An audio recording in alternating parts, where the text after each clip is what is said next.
Lawrence! Nice to see you again. How are you doing? Hi, Arne. How's it going? For me, it's going very well. Sun is shining. The flowers are Blooming. blooming all over. I have a little bit of a hay fever, but that's fine. Hay fever. Yeah, my dad's a big sufferer. Huge sufferer of hay fever. Not I'm nice. okay. I'm okay. I'm allergic to other things. What are you allergic to? Um, I'm allergic to bad chess. That's what I'm allergic to. I Well, get sick. you probably should never play against me then. No, I mean, I'm okay with the majority of dogs. Some cats, cat hair. Ooh. Some cat hair gets me, but dogs are okay. I love dogs. So you should never play a game against me at my home place with You have a my lot of three cats, cats. do you? Three You have cats, three yeah. cats. Okay. So talking about nice weather, let me quickly ta-da! Oh wow! Yeah, no, it You was took that photo? 2 days ago. Yeah, No, yeah, with my iPhone. you didn't. No sponsor. Wow, you could. I mean, that's so good. That's sellable. That photo. That's Nice, how, right? Right, it's amazing. Now back to Jan Timman. Also a beautiful photo. Well, So, yeah, didn't a take little that. less impressive. Didn't take it 2 days No ago. offense, Jan, but I've played Jan Timman. Oh yeah, let's talk about him since we're at it. Yeah, You played him. yeah. I How did played the him in game the go? same tournament. I lost, but I had a much better position at some point. I played him in the same tournament that I played Victor Korchnoi in the Staunton Memorial Tournament. I think Nice. something like 2009. Oh wow, okay. That's something Long time special, ago. I guess. Jan Timman, yeah. Tell us a bit about Jan Timman because I wouldn't know too much about him. Although he was of course back in the '90s. He was one of the best players out there. Yeah, well, no, not in '80s. the yeah, in the 70s and 80s. I mean, he was really a superb player in those times. He was, you know, I think his highest rating was I think he was world number 2 or world number 3 at some point in his life. So he was really the real deal. Hmm. It was him, Ulf Anderson, Karpov. You know, these three guys were around crushing. But apparently, also he was always a big fan of studies and compositions, Yeah. and was always a genius in that. We've discussed this on the show before. I've always been a terrible problem solver, Yeah. but Same here. yeah, it seems as though that on December the 14th this year, he's going to be 70 years old. And he's been around forever. Remember, we were talking about he was world number 2 or world number 3 in the early 80s. Yeah. So what was that? That was 40 years ago. So yeah, in his late 20s, he was already like one of the best in the world. He used to have this long, dark black hair, very fashionable dude. Yeah. A living Anyway. legend.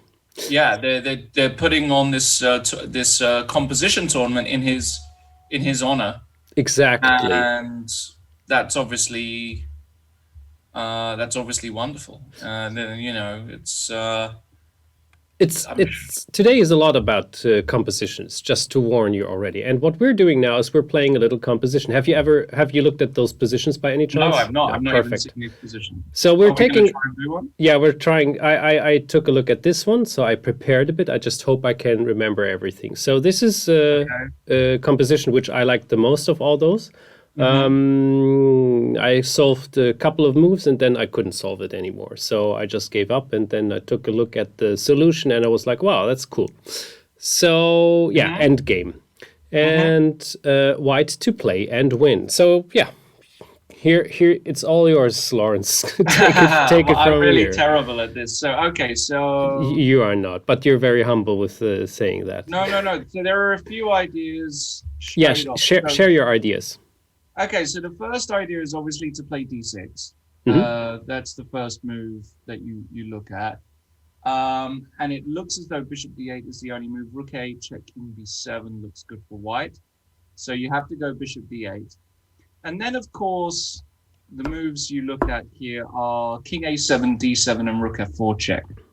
All right. King a7 allows rook c8, and if king b7, rook wherever, king b7 here, rook c2, let's say, and it looks as though black has got some kind of construction here. I'm not sure that I'm not sure. Rook f4, rook f8, then d7, but yeah, it doesn't look like it's going to be enough to win. Yes. So I don't think that's good enough to win. It might be good enough to draw, but not to win. So far, this was all pretty correct and accurate. There's one little move which comes in between here. In this position here, yes. To go rook f4, rook f8, yeah. Yeah, so rook f4 here, rook f8 now, because the rook is on a light square. So rook f4 check, king e3, rook f8. Exactly. And now king b7 is a threat. And yes. Exactly. Why can't I move? Is it black's turn? Yeah, it's black's move. Oh. So exactly. Mm-hmm. So black needs a star move here. I just can tell you one thing. Black's move to go to, let's say, c4 won't do the trick because white will eventually win this. Yeah. Taking, and this pawn will be captured on time while this one is going into a queen. Exactly. So what is there to do for black? And this is the crazy move. Let me. Is this correct? Yes, I think it is. Yes. So this is the surprising move, and you have to find the solution for white. Okay. Hold on one second. Bishop c7. Rook takes c8. Bishop takes d6. b5. I got this far, and now. And now it's a draw as far as Bishop I understand. b5 is a draw? Yeah. I mean, white cannot... Because after rook takes c5, b takes c5, b6, c4, b7, exactly. Queen, c2, it's a bishop's pawn, and that's a draw. Yeah. Wow. Crazy, right? Isn't this crazy? So that's I could never, ever in my life could I have solved the next idea of white. So white's next idea is to go king b7, isn't it? It must be. It's not. No, not king b7. If king b7, it's... Rook f8, dc7 is still a draw. Yes. Or even losing. Wait, that might be losing. Yes, I think it is. King b7. Okay, let's go back. For you at home, have you even a clue? It's really... it's nice. It's fun. It's interesting. So d takes c7 immediately. Also not working. Rook f8. Yeah, I think it's the same. King b6, king d4 or something. Yeah, exactly. King c6, rook f... King c6, king c4, probably b5, rook f6 is going to make it more. Yes, well spotted. Yeah. Wherever the king is going, I guess. Yeah, but even this, I wasn't sure. Rook f7, b6, and king c5. King b5. King c5. I don't know. King b5. Yeah, king b5 is a draw. I think it has to be because king b8, rook f8 check. Yes. King b8. Rook f8 check is a draw. Rook f8 check. Yeah, because if queen, now I just take and then take on b6. Yeah. So also that is not the solution. So I give it to you. Okay. Now, by the way, from checking out all of those patterns, I learned a little bit from Elizabeth Pates and Svetlana Demchenko. One pattern is always reoccurring. So I should have actually found out the solution on my own with a little bit more time. Okay. The king is not. The king is too close here. The black king. Okay. No.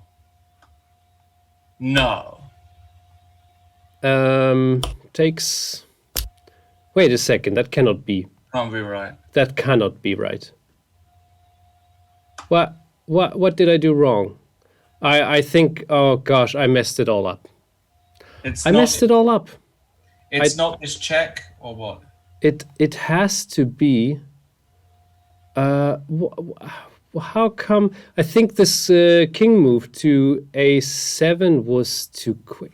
Oh, damn it. Now I have to look at the solution. I'm sorry. All right, let's look at Oh, this. gosh, I messed it all up. It's so sad. So this was correct. This was correct. Yeah, king e3, rook This f8. was correct. Yeah, Ah, that was the move. b5. That's what I was thinking, threatening bishop. I apologize. Hmm. Yeah. And okay, and yeah, this was the. Then we go to this, and now Yeah, it makes Jetzt wird ein Schuh draus, as you say in German. Oh gosh, I'm so stupid. And rook f3 and bc7. Yeah, and this is the thing where you go. And king a5. Yeah, That's you get beautiful. on time. Ah well, I'm not made for studies because I cannot even keep the correct moves. Anyway, if you enjoyed this, guys at home, check out the other studies. It is pretty fascinating, after all, if you get it right. if you're not messing it up. I'm sorry for this, Lawrence. No, that's amazing. Beautiful. It's Check pretty. it out, guys. It's pretty nice. Yeah. So yeah, composition. That was composition number 1. You go. So yeah, I mean, should we do Gibraltar? I mean, we spoke about this just before the show. Yeah, let's do Gibraltar. Yeah, because last time we already spoke about it. It was a really nice tournament. I enjoyed it big time. You have ChessBase on by any chance? I don't, but I can get it on. Yeah, let's share a screen and look. So now I wanted to mention one thing. As you already know at home. You want me to share my screen? Yeah, let me just quickly.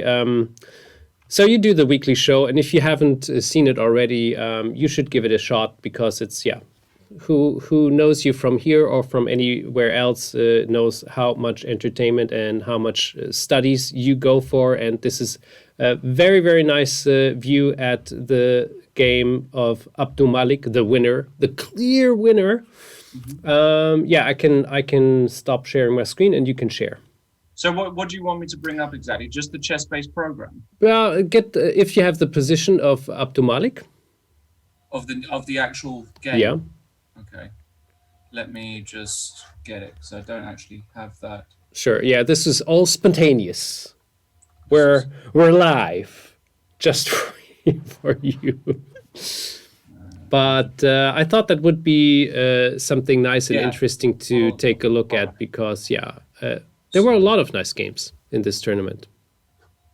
I'm also proud of Ellie Peets, who did a quite good job. Post-disabled participant, you've not allowed me to share screens. You have to. That is, of course, really annoying, and now you can. You can share the screen now. It's like automatic on Zoom. I have to change that. Here we go. Can you see that? Absolutely. So we'll do a quick summary of what happened. I mean, I talk about it a lot in my show. Yes. It was I talked about it before the tournament ended, but Jansaya did win the tournament with an absolutely unbelievable score of 8.5 out of 11. Winning the tournament with a 26.99 performance, so a 2,700 performance. And most importantly for her, she goes over the 2,500 rating threshold, and she is now officially a grandmaster, the first grandmaster in Kazakhstan, and probably the first grandmaster, if I am correct, in Kazakhstan history, a woman getting the full grandmaster title. She's 21 years old. She's enormously talented, fully deserves the tournament. Well done to her. Why is she so good? I mean, I don't know. It's a stupid question, of course, but in the end, does she have this absolute ambition, or does she have the right? She works very hard. Yeah, she works very hard. She's got a very good work ethic. She's obviously supremely talented as well. But she works very hard and she wants it. She's got drive. Yes. She's got determination. So it doesn't surprise me at all that she's had this breakthrough tournament. And I should also mention that Katerina Lachnor, who was one of the big favorites for the tournament, actually has secured a spot for the candidates tournament, the women's candidates tournament. So that's huge. And I also want to shout out to a player I really don't know very well. That's Mamadzada. Mamadzada, Azerbaijani woman grandmaster, but performed unbelievably, scoring 6.5 out of 11. Yeah. She was basically half a point shy, probably, of a grandmaster norm. Rated 2443, no longer. She's going to be rated higher than that. Came third, and it looks as though she's got a very bright future as well. She's only 20 years old.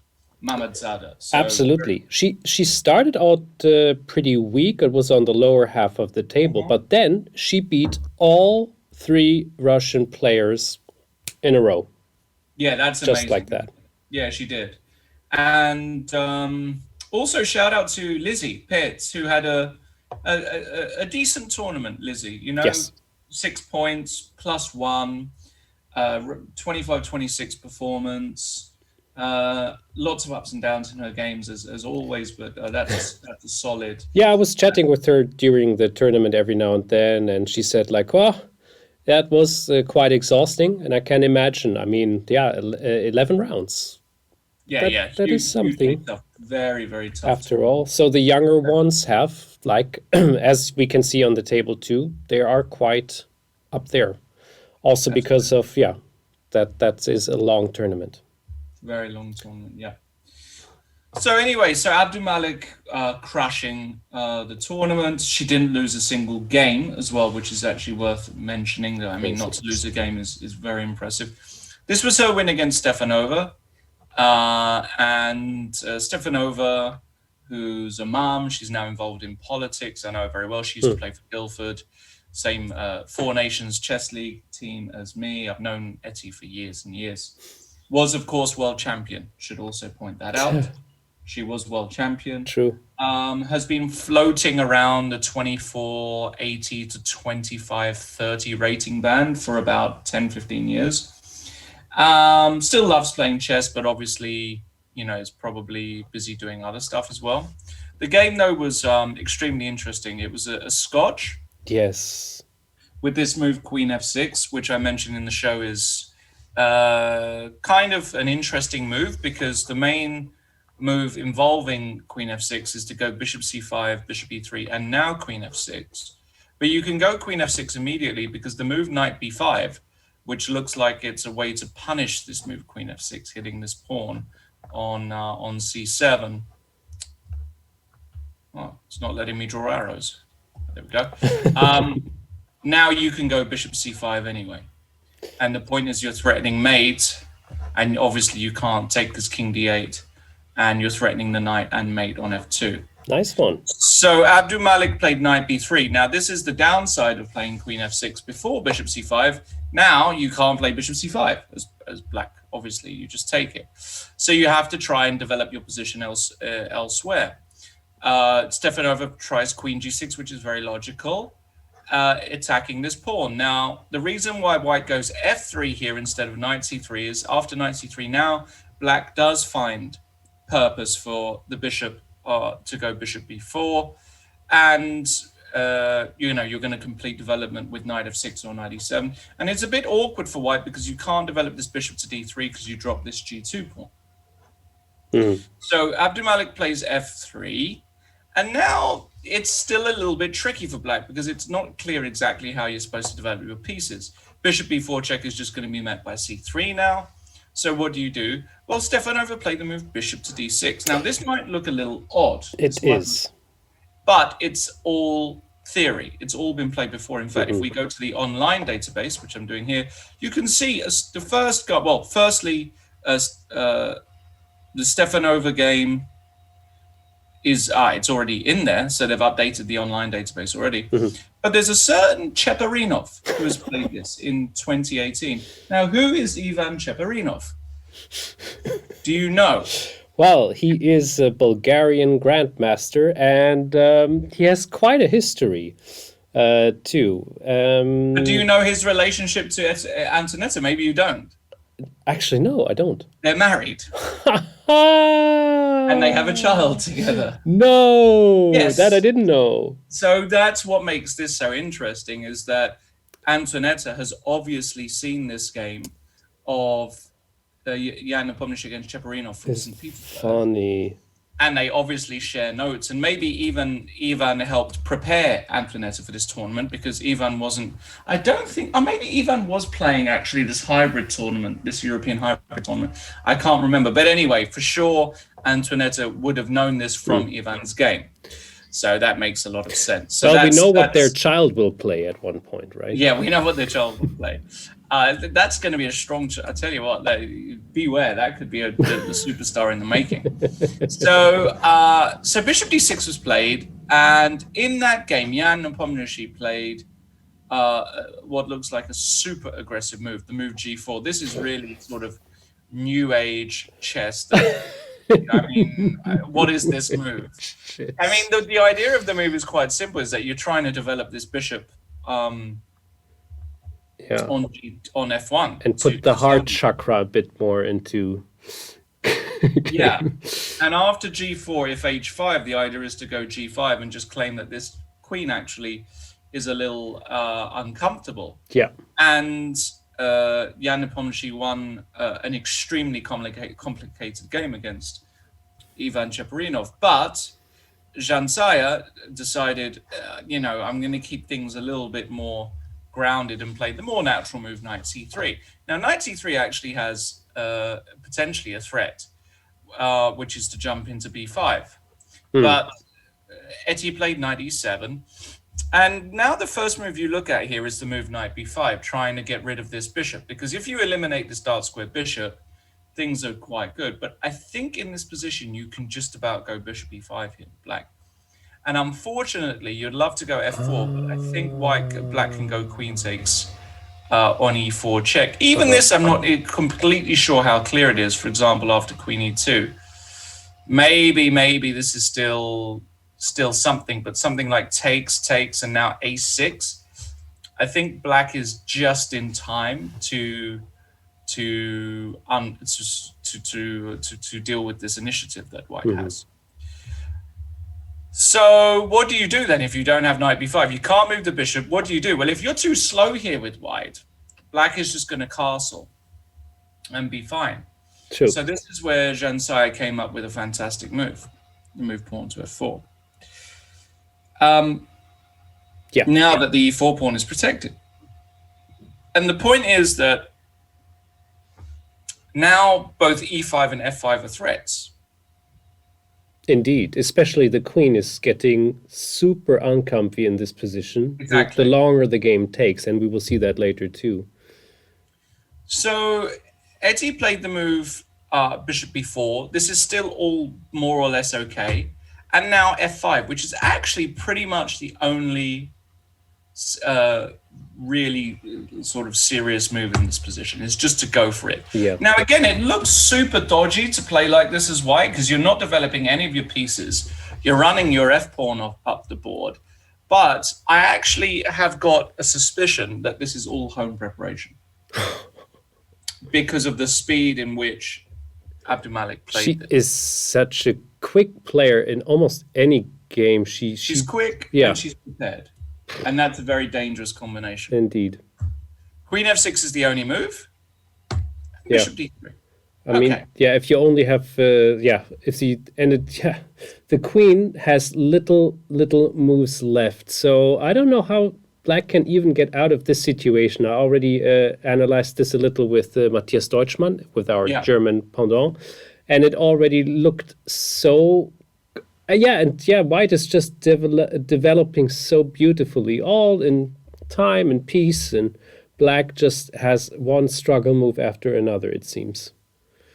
Yeah, and really, like, of course, after bishop d3, the first move you look at is takes, but you've got to be, like, insane to take here, go bishop d2, go all the way back to f6, say, I'm happy with my position here as black, because white here can go queen g4, queen h5, you can castle. White's got tremendous initiative, the dark squares, but apparently this is kind of the only way to play for black, because the move that Eti played is actually a little bit dubious. She played the move bishop d6, so she's gone bishop b4, bishop back to d6. Yeah. Now, on one hand, it makes some sense because she's trying to control the dark squares. She's trying to get a grip, but it's just too slow. And this is where Abdul Malik shows that she can really do very well with the initiative. Queen h5.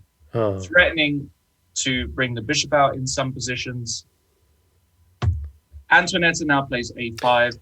Again, just way too slow. She probably had to go h6. Yes, h6, a5 almost looks a bit like I don't know what to play here. Yeah, h6 is actually a thing I haven't checked yet. Yeah, that makes sense too. Yeah, but then again, this white squared bishop on c8 is just like it will never ever get out of there. Yeah, exactly. I mean, this guy. I mean, and it's just the development thing. And here it feels as though when we get castled, we can do a lot of things, and that's what happens. So you win a5, castles a4, bishop g5 hitting the queen, queen e5 only move, bishop back, queen f6 only move, and this is where Jansaia found the key.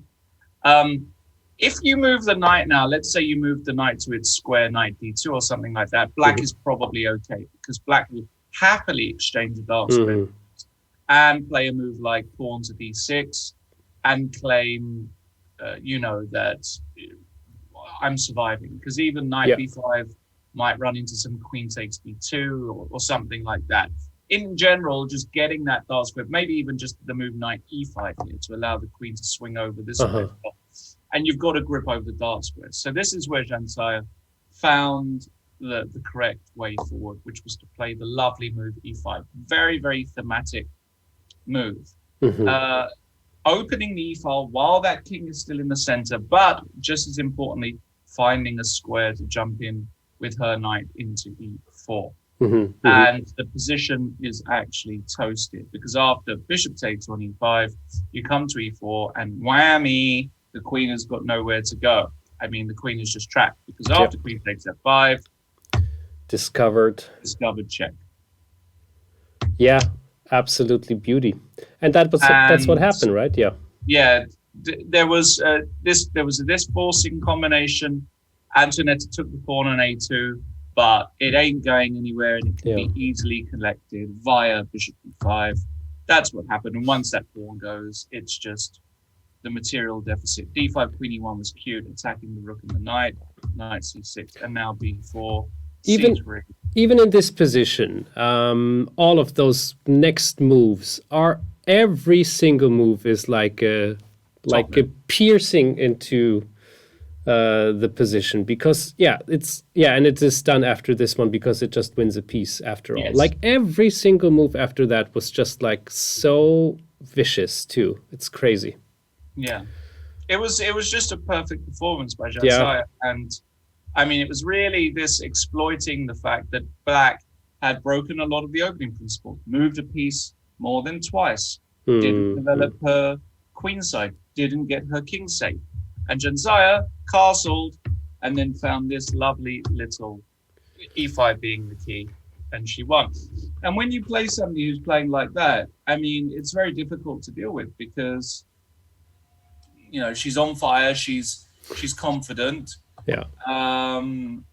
What are you going to do? You just expect to basically get crushed, and that's what happened. And this wasn't the only game. What happened, right? exactly. I mean, she won 6 games. Just superb performance. Landmark day for her, for the country. And I expect big things from Jansaia moving forward. Yeah. Definitely, there is going to happen a lot. Thanks. You can unshare. I will go back to the news again.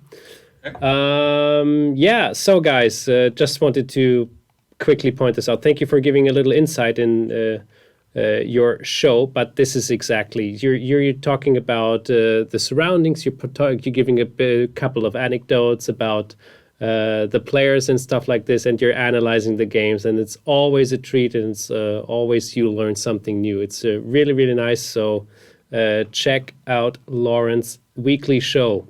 Another weekly show, absolutely. Let's go back to another composition then. Okay. All the way back. It was almost on the same day when we had our last show, just a day later. A judge's rant to the awards galaxy. That's an interesting title.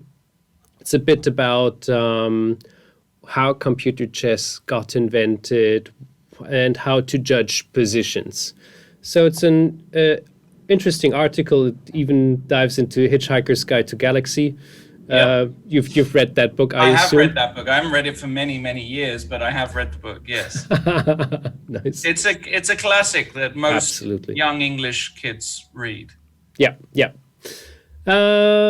Let's talk about a position again. Let's see if if I can do it this time. Oh, I already gave away a little bit of a secret. I didn't read, so let's have a look. So you got lucky there. So I'll just show you how the game actually went and how Paul Farrago, who checked out this position, found the winning move actually for black.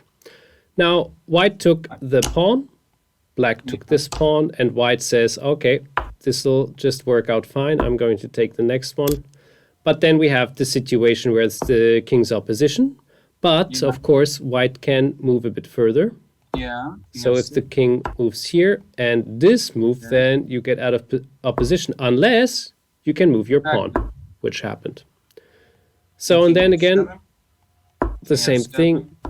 Yeah. And here we go. It's a draw. And it is a draw, exactly.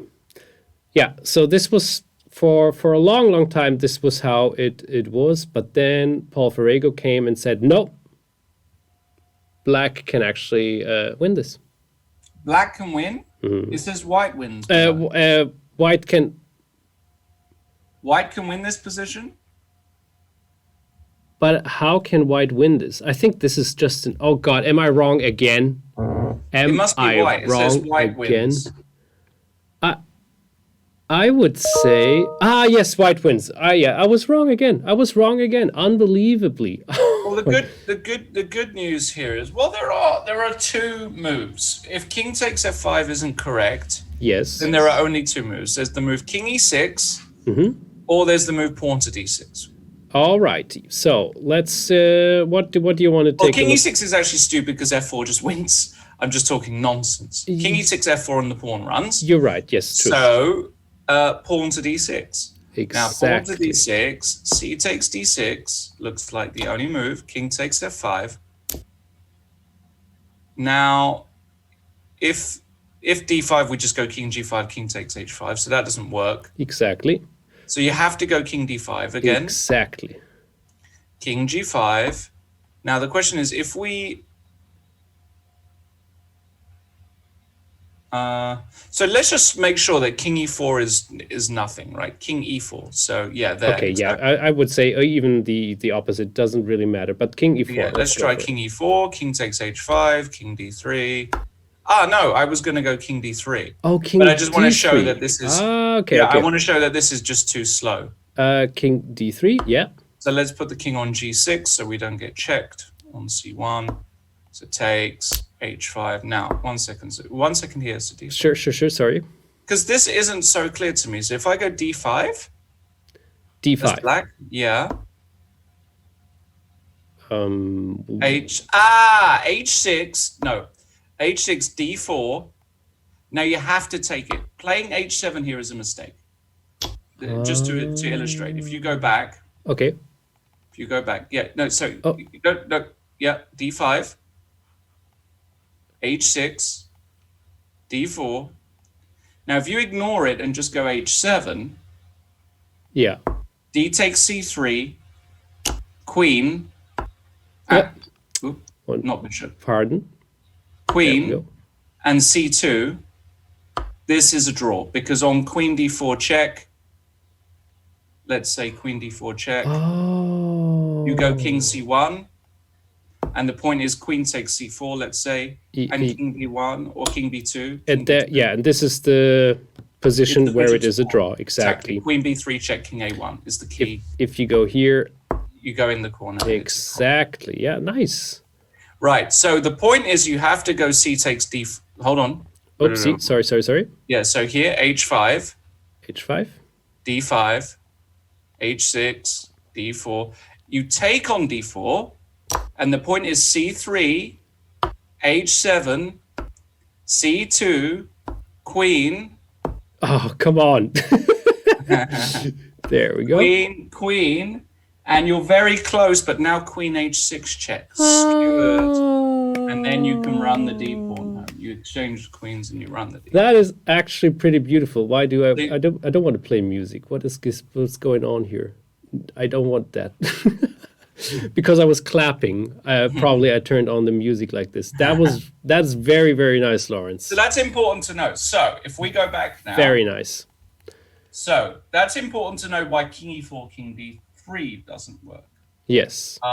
So what if we try and take the opposition as we did before? Yes. With, let's say king f5 here. So king takes h5. Okay, so king f5, exactly. king h6, d5, or king f6. Yeah, sorry, king f6 is good. Yeah, h5, d5, king h7, king f7, and h6 wins. And that's the point, is that black doesn't have a spare move. d4 would just take, and king f6, king g8 wins. King f6, king g8, f6, king g8, and we queen, and king f8, which is the only defensive move. King f8. Now we go king g6, king g8, and the point is we can just run. No, we just go king f6. Oh yeah, we just take the pawns. Yeah. Very nice. Thanks, Lawrence. Yeah. Is that correct? Yeah, absolutely. It is correct. Yeah. It's the d6 move is the one which is winning. You can only go into the opposition but that didn't check all the other moves which you have done with moving the king to D3. F and D, exactly, which is really, really interesting. And I actually learned something by doing this. Nice one. Thanks a lot. Yeah. Well, I'm really, really glad that I have a chess expert here with me to even point out those things which I sometimes don't understand. And yeah, that's really always fun and entertaining with you. Now, anyway, that is. I just wanted to point out this study. As you and I, we're not the biggest study guys, but of course, anybody who is into studies, this is your week, people. There's a lot to read about, all the studies, here we have another thing, building a study, for example. I didn't even check that out, but yeah, it keeps on like this. So study. It's also nice to just use your brain a little bit and try to figure out the studies. That's that. Your turn again. What else can we talk about? So I was going to look at the Throwback Thursday, Harry Krishna wins. Oh, righty. So this is, so the Isle of Man tournament is a place I've been a lot of times. Drew with Vladimir Kramnik a few years ago there. That was my big single result. Congrats. And this one was talking about I believe the 2015 edition, when it was still the poker. 14, yeah.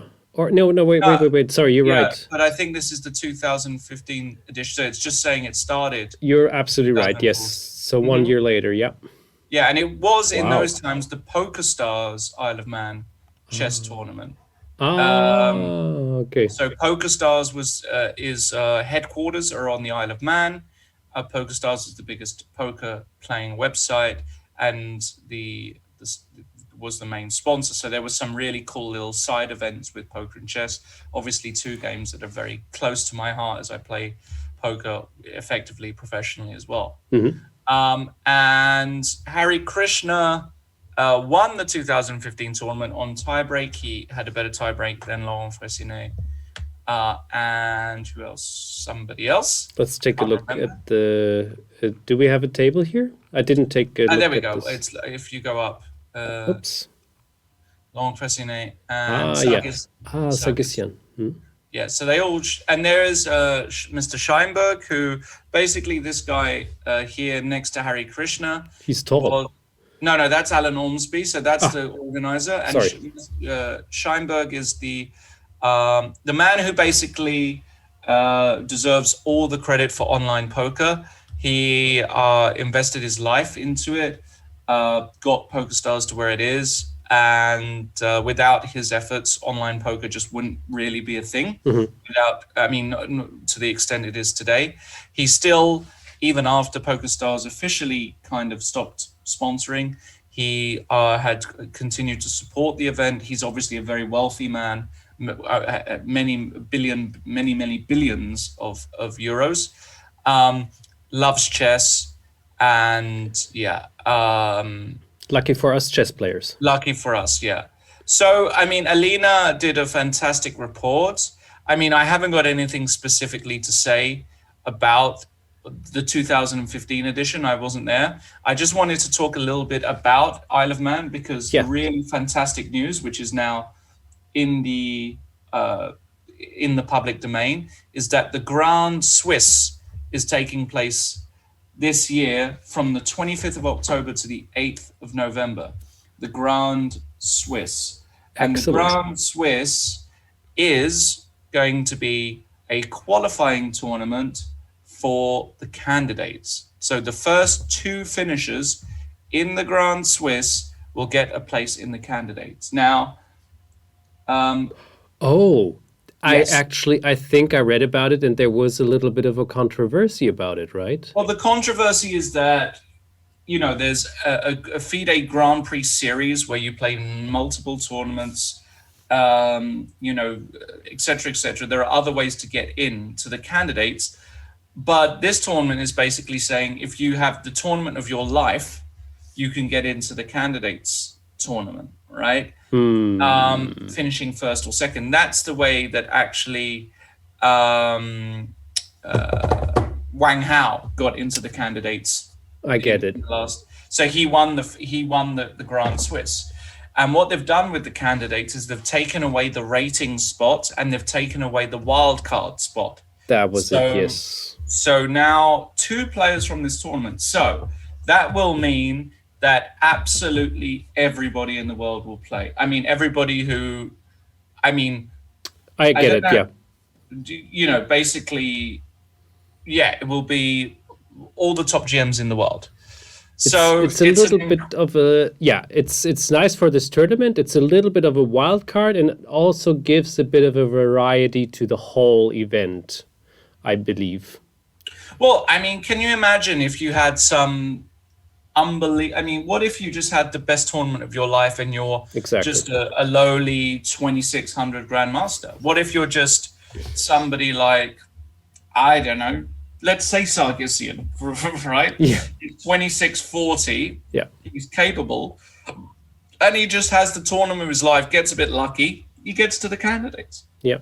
So it can happen. It can happen. Well, how do you think about this? Is this something nice, or would you prefer to have the strongest of the strongest? I'm not totally convinced by it, because I do believe that the candidates tournament really should have just the very best, bar none. Mm-hmm. I think it should just somehow have, you know, the best, whatever, 10 play. How many players play the candidates? I can't even remember. 14 rounds. 8 players, is it? It should be 8 players. Yeah. 8 players. And to have some random guy who might get in, some random very strong grandmaster. Yeah. The problem is, it kind of, I don't know. When I think of the candidates tournaments historically, when I think of going all the way back to Zurich, and they were just the absolute creme de la creme players. Uh-huh. So this adds a bit of randomness to it, but what tends to happen is, I mean, even in a tournament like this, after 10 rounds or 11 rounds, the top players do tend to get to the very top, but you never know. It's still a bit of a lottery. Mm-hmm. So there's a huge prize fund as well this year. I'm reading here, $550,000 prize fund, 114 players, and most are going to be the top 100 in the world. So you're going to get the top. I mean, the guys that have already qualified won't play, but actually, already in October, it's unclear who has qualified. So you're basically going to get the top 100 in the world playing. Oh yeah, okay. So yeah, this is going to be huge then. It's going to be huge. Are you going to participate? Well, so obviously I'm not good enough to get in the tournament, but we just saw your expertise at the study, so Don't be too quick with that. I am not good enough to play the top, but I am very good friends with the organizers. And if there is a late withdrawal because of Corona, or if there is some problem, there might be a chance that I just fly in to fill a gap if they can't find somebody. It's very unlikely, almost not going to happen. There is an online qualifier, by the way. There's on chess.com, actually. They're doing, because it's a chess.com affiliated event. There is going to be an online qualifier. And also, I want to point out that there is a women's Grand Swiss as well. And the winner of the women's Grand Swiss will get a candidate spot in the women's tournament. So just like what we were discussing today with this tournament in Gibraltar. So that will have the 50 strongest players. And for sure, that's just going to be the top 50 women playing, because there's also a huge prize fund for the women's tournament as well, which is $125,000 for 50 players. So top prize is going to be sort of 30,000-40,000, which is huge. So it's going to be a big tournament taking place. It's already June, August, September, October, 4 months time. Yeah. I mean, it's going to be great. Absolutely. So, okay, give me a prediction. Who do you think from all those top 100 players? The chances are 1 to 100, so you should just go for it. I would say if Rapport will join, unfortunately, I don't think so, because he's not joining anything, kind of. But if Richard Rapport would join, I would hope he would make it, because I really like him. I think he's a super sympathetic guy on the interviews he's doing. He's playing this very interesting chess. In this last tournament he won 2 months ago, it was in the beginning of the year in January. He played nothing else than c4. And he just won every game with white. That was against super, super strong players. Yeah, or is it Penko? Rapport is the sort of guy who can win. I mean, just having been in the Isle of Man, Fabiano actually, I'm sure will play. Fabiano, I thought. Of course, so anybody can play. Anybody can play. Okay, I think I misunderstood that. Let's bring up the top list, and I'll tell you who will play this tournament. All right.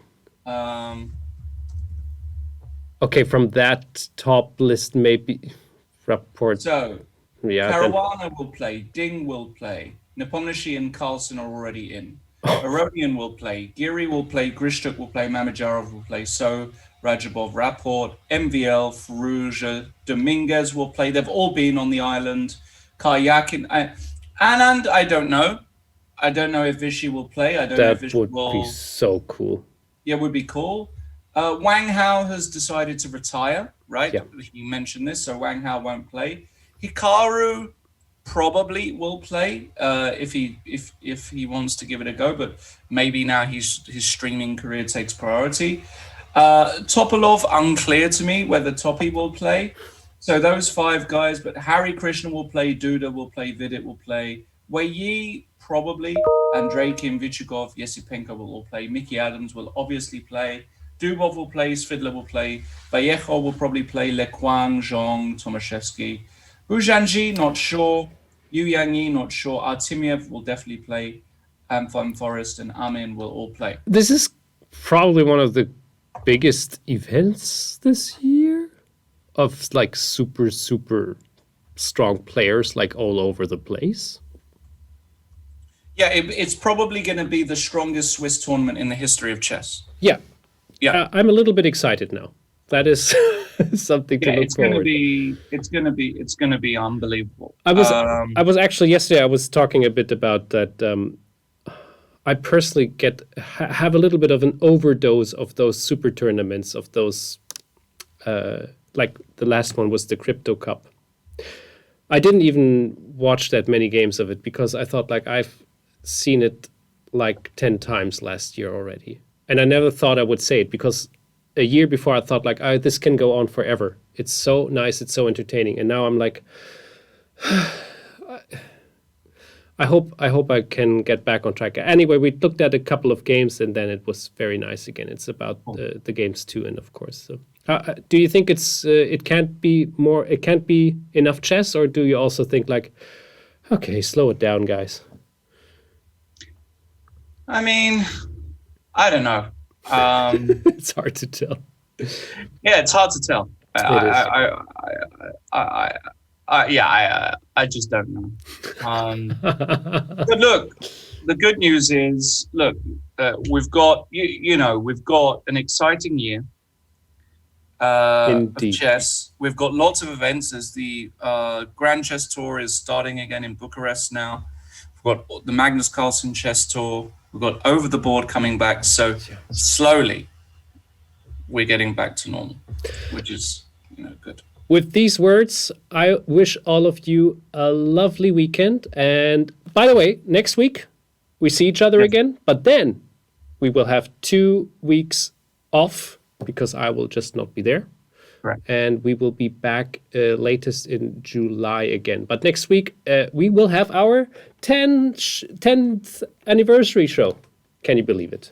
10 times. 10 shows. Feels like 100 already, but it's just 10. That's great. I'm looking forward to it. Excellent. Lawrence, thanks a lot. Thanks so much. Yeah, see you soon. See you next time.